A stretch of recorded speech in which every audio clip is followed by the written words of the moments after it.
4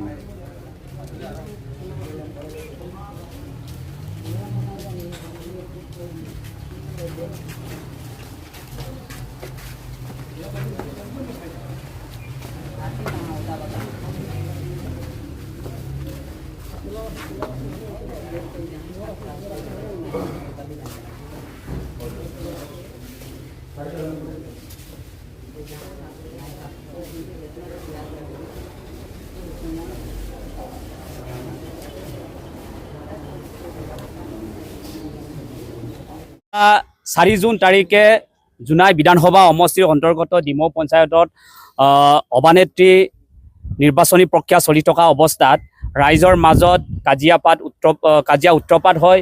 এই কাজিয়া উত্তৰপাতৰ মাজেদি মাধুৰ্য শইকীয়া নামৰ এগৰাকী ব্যক্তিক মাৰপিট কৰে বুলি আমি সংবাদ মাধ্যমৰ জৰিয়তে আমি জানিব পাৰিছোঁ। এই ঘটনাক আমি তীব্ৰ নিন্দা কৰিছোঁ আৰু গৰিহণা দিছোঁ। ঘটনা জড়িত থকা প্ৰতিগৰাকী ব্যক্তিকে গ্ৰেপ্তাৰ কৰি উচিত আইনীভাৱে উচিত শাস্তি প্ৰদান কৰিব লাগে। আৰু ইয়াতে অতি দুৰ্ভাগ্যজনক কথা যে এই ঘটনাত TMPKৰ সন্মানীয় সভাপতি তিলক দলে ডাঙৰীয়াক জড়িত আছে বুলি তেখেতে ভুৱা প্ৰচাৰ চলাই থকা আমি দেখিবলৈ পাইছোঁ। ষড়যন্ত্ৰমূলকভাৱে পৰিকল্পিতভাৱে বলপূৰ্বকভাৱে এই আমাৰ TMPKৰ সন্মানীয় সভাপতি তিলক দলেৰ লগতে TMPK জড়িত আছে বুলি তেখেতে ভুৱা প্ৰচাৰ চলাই থকা আমি দেখিবলৈ পাইছোঁ। মাধুৰ্য শইকীয়াক আমি ক'ব বিচাৰিছোঁ, আপুনি এগৰাকী সাংবাদিক বুলি নিজকে পৰিচয় দিছোঁ, কিন্তু আপুনি সাংবাদিক হয় নে নহয় আমি জ্ঞাত নহয়। কিন্তু আপুনি এগৰাকী তৃণমূল কংগ্ৰেছৰ ইউথ প্ৰেছিডেণ্ট বুলিও আমি সংবাদ মাধ্যমৰ জৰিয়তে আমি জানিব পাৰিছোঁ। গতিকে পৰাগ নিউজে স্পষ্টীকৰণ দিয়ক, মাধুৰ্য শইকীয়া এগৰাকী সাংবাদিক হয়নে নে তৃণমূল কংগ্ৰেছৰ ইউথ প্ৰেছিডেণ্ট হয়? এই কথাটো পৰাগ নিউজে স্পষ্টীকৰণ আমাক লাগিব। কিন্তু পৰাগ নিউজক এটা কথা অনুৰোধ কৰিব বিচাৰিছোঁ যে TMPKৰ ওপৰত ঘটনাটোৰ ওপৰত উচিত তদন্ত নোহোৱাকৈ আৰু ঘটনাটো তদন্ত শেষ নোহোৱাকৈ আপোনালোকে TMPK জড়িত আছে বুলি আপোনালোকে নিউজ বজাই আছে আমি দেখিবলৈ পাইছোঁ। TMPKৰ লগতে এই উক্ত কাৰ্যসূচীয়ে TMPK জনমানসত সেই প্ৰতিপন্ন কৰাৰ লগতে সমগ্ৰ মিচিং জাতিৰ প্ৰতি আঘাত আনিছে, মিচিং জাতিৰ স্বাভিমানৰ প্ৰতিও আঘাত আনিছে।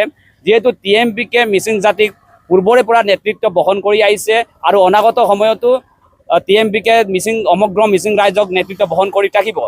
কিন্তু ইয়াতে ক'ব বিচাৰিছোঁ যে এনেকুৱা এটা ছাত্ৰ সংগঠন আৰু TMPK পূৰ্বৰে পৰা কৈ আহিছোঁ যে অসমৰ প্ৰতিটো জাতি জনগোষ্ঠী একত্ৰিতভাৱে আৰু ঐক্যবদ্ধভাৱে অসম গঢ়াৰ কাৰণে কথা কৈ আহিছে TMPK। আৰু পূৰ্বতে বিভিন্ন ধৰণৰ একেলগে কাৰ্যসূচী আমি গ্ৰহণ কৰি আহিছোঁ আৰু অসমীয়াৰ বাবে মাত মাতি আহিছে TMPK। গতিকে অসমৰ এনেকুৱা এটা জাতীয় সংগঠনক তুচ্ছ তাচ্ছিল্য কৰি TMPK বিভিন্ন ধৰণে বিভিন্ন শব্দৰে তুচ্ছ তাচ্ছিল্য কৰি TMPK বদনাম দিয়া যি কাৰ্য আপোনালোকে কৰিছে তাক আমি নিন্দা কৰিছোঁ আৰু গৰিহণা দিছোঁ।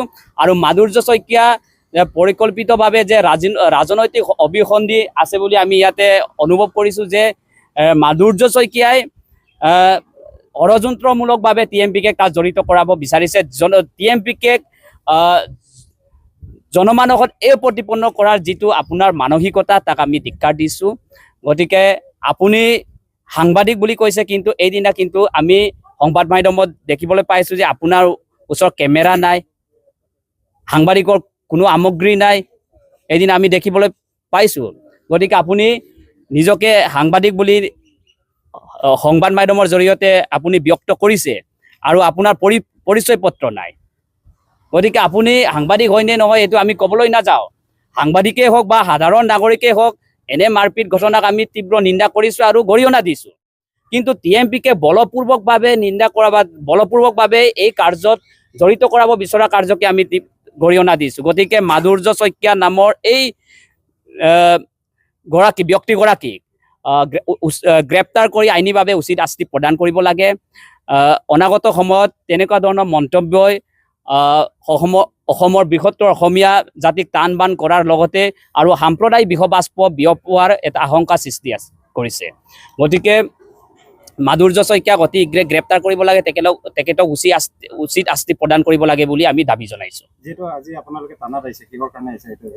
থানাত আমি মাধুৰ্য শইকীয়াৰ বিৰুদ্ধে আমি এজাহাৰ দাখিল কৰিব আহিছোঁ আৰু দাখিল কৰিছোঁ যে মাধুৰ্য শইকীয়া আপুনি মিচিং জাতিক অপমানিত কৰিছে, আপুনি মিচিং জাতিৰ প্ৰতি আপুনি আঘাত আনিছে, এটা পবিত্ৰ জাতীয় সংগঠনক আপুনি জড়িত কৰাব বিচাৰে তেনেকৈ এটা কাৰ্যত।